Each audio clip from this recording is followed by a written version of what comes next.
ಇವತ್ ನಮ್ makeup order ನಮ್ ಹುಬ್ಳಿ ಒಳಗೆ ಇತ್ತು ನೋಡ್ರಿ. ಈ ಮೇಕಪ್ ಏನಿತ್ತಂದ್ರೆ ಎಂಗೇಜ್ಮೆಂಟ್ ಮೇಕಪ್ ಇತ್ರಿ. ಸೊ ಇವ್ ನನ್ ಕ್ಲೈಂಟ್ ಸಹನಾ ಅಂತ. ಇದು ಮೇಕಪ್ ಬಂದು ಹುಬ್ಳಿ ಒಳಗ ಚಿದಂಬರ ಮಠದೊಳಗ ಇತ್ತು ನೋಡ್ರಿ. ಇವ್ರದ್ದು ಎಂಗೇಜ್ಮೆಂಟ್ ಇತ್ರಿ. ಸೊ ಅದಕ್ಕೋಸ್ಕರ ಒಂದ್ HD ಮೇಕಪ್ ತಗೊಂಡಿದ್ರು. ಸೊ ಇವತ್ತ ಸಂಡೇ ಇರೋದ್ರಿಂದ ಪ್ರತಿದಿನ ನಾ ಸ್ಟುಡಿಯೋದಾಗ ಇರ್ತೀನಿ. ನನ್ನ ಕ್ಲಾಸಸ್ ನನ್ನ ಸ್ಟೂಡೆಂಟ್ ಜೊತೆ ವರ್ಕ್ ಮಾಡ್ತಿದ್ದೆ. ಸೊ ಸಂಡೇ ಏನಿತ್ತಂದ್ರ ವೀಕೆಂಡ್ ಎಂಜಾಯ್ ಮಾಡೋಣ ಅಂತ ಏನೂ ಇಲ್ಲ. ನಮ್ಮ ಮೇಕಪ್ ಆರ್ಟಿಸ್ಟ್ಗಳಿಗೆ ಸಂಡೇ ಮೇಕಪ್ ಅಂದ್ರೂ ಖುಷಿಯಾಗಿ ಹೋಗ್ತೀವಿ ನಾವ. ಸೊ ಅದೊಂದು ಖುಷಿನ ನಮಗೂ.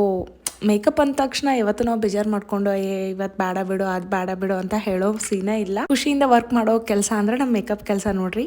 ನನ್ನ ಕ್ಲಾಸಸ್ ಬಂದ ಮಂಡೇ ಟು ಸ್ಯಾಟರ್ಡೆ ಅಷ್ಟೇ ಇರತ್ರಿ. ಸಂಡೇ ನಾನು ಆಬ್ವಿಯಸ್ಲಿ ಅವ್ರಿಗೂ ಲೀವ್ ಕೊಡ್ತೇನೆ, ನಾನು ಲೀವ್ ತಗೋತೀನಿ ರೆಸ್ಟ್ಗೋಸ್ಕರ. ಅಂಡ್ ಇವತ್ತು ನಂದು ಸಂಡೇನ ಮೇಕಪ್ ಇತ್ರಿ. ಸೊ ಹಾಗಾಗಿ ನನ್ನ ಸ್ಟೂಡೆಂಟಿಗೆ ಹೇಳಿದೆ, ಇವತ್ತಿನ ಈ ಮೇಕಪ್ಗೆ ನನ್ನ ಸ್ಟೂಡೆಂಟ್ಸ್ಗೆ ಕರ್ಕೊಂಡು ಹೋಗಿದ್ದೆ ನೋಡ್ರಿ. ಯಾಕಂದ್ರೆ ಲೈವ್ ಮೇಕಪ್ ಅಂದ್ರ ರಿಯಲ್ ಬ್ರೈಡ್ಗೆ ಯಾವ ತರ ಮೇಕಪ್ ಮಾಡ್ತೀವಿ ಕೊಟ್ಟಿರೋ ಒಂದು ಶಾರ್ಟ್ ಟೈಮ್ ಒಳಗ ಆ ಕಡೆಯಿಂದ ಹರಿಬರಿ ಮಾಡುವಾಗ ನಾವ್ ಯಾವ ತರ ಎಲ್ಲಾನು ಹ್ಯಾಂಡಲ್ ಮಾಡ್ಬೇಕು ಅನ್ನೋಕ್ಕೋಸ್ಕರ ಅವ್ರಿಗೆ ಇದು ಒಂದು ಡೆಮೋ ಆಗುತ್ತೆ ಅನ್ನೋಕ್ಕೋಸ್ಕರ ನನ್ನ ಸ್ಟೂಡೆಂಟಿಗೆ ಕರ್ಕೊಂಡ್ ಬಂದಿನ್ರಿ. ರಿಯಲಿ ನಾವು ಸ್ಟುಡಿಯೋದಾಗ ಏನ್ ಮೇಕಪ್ ಹೇಳ್ಕೊಡ್ತೇವಲ್ಲ ಅದು ಏನು ಅಲ್ಲ ರೀ. ಈ ತರ ಲೈವ್ ಬ್ರೈಡಿಗೆ ಏನಾದ್ರು ರಿಯಲ್ ಬ್ರೈಡಿಗೆ ಈ ತರ ವರ್ಕ್ ಮಾಡ್ತೇವಲ್ಲ ಇದರಿಂದಾನೇ ಸ್ಟೂಡೆಂಟ್ ಕಲಿಯೋದು. ಸೊ ಹೆಂಗ್ ಮಾಡ್ತಾರೆ, ಶಾರ್ಟ್ ಟೈಮ್ ಒಳಗೆ ಹೆಂಗ್ ಮೇಕಪ್ ಮಾಡ್ತಾರ, ಮತ್ತೆ ಹೇರ್ ಸ್ಟೈಲ್ ಹೆಂಗ್ ತಗೋತಾರ ಎಲ್ಲಾನು ಕಲಿತಾರೆ.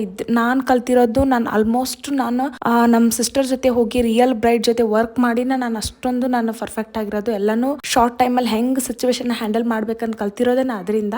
ಸೊ ನನ್ನ ಸ್ಟೂಡೆಂಟ್ಸ್ಗೂ ನಾನು ಅದನ್ನೇ ಹೇಳ್ಕೊಡ್ತೀನಿ. ನಾನು ಇವಾಗ ಹೇಳ್ರಿ ನನ್ ಮೇಕಪ್ ಹೇಗಾಗಿದೆ ಅಂತ ಹೇಳಿ, ಹೇರ್ ಸ್ಟೈಲ್, ಮೇಕಪ್, ಸಾರಿ ಡ್ರಾಪಿಂಗ್ ಎರಡು ಲುಕ್ ಬಗ್ಗೆ ಹೇಳ್ರಿ. ರೆಡ್ ಸಾರಿ ಮತ್ತೆ ಈ ಸಾರಿ ಬಗ್ಗೆ ಎರಡೂನು ಹೆಂಗ್ ಅನ್ಸಿದೆ ನಿಮ್ಗ ಅಂತ ಹೇಳಿ ಕಮೆಂಟ್ ಮಾಡಿ ಹೇಳ್ರಿ ನೋಡೋಣ. ನನ್ ಕ್ಲೈಂಟ್ ಅಂತೂ ಬಹಳ ಸ್ಯಾಟಿಸ್ಫೈಡ್ ಇದಾರೆ, ಹ್ಯಾಪಿ ಇದಾರೆ ನನ್ನ ವರ್ಕ್ ಬಗ್ಗೆ. ಅವ್ರು ತುಂಬಾ ಚೆನ್ನಾಗಿ ಫೀಡ್ಬ್ಯಾಕ್ ಕೂಡ ಕೊಟ್ಟಿದ್ದಾರೆ. ಇಷ್ಟ ಆಗಿತ್ತು ನೋಡ್ರಿ ನನ್ನ ಎಂಗೇಜ್ಮೆಂಟ್ ಮೇಕಪ್. ಹೇಗಾಗಿತ್ತು ಅಂತ ಹೇಳ್ರಿ ನೋಡೋಣ. ಸೊ ಮತ್ತೊಂದು ಮಿನಿ ಲಾಗ್ ಜೊತೆ ಮತ್ತೊಂದು ಮುದ್ದಾದ ಬ್ರೈಡ್ ಜೊತೆ ಮತ್ತೆ ಸಿಗುವ.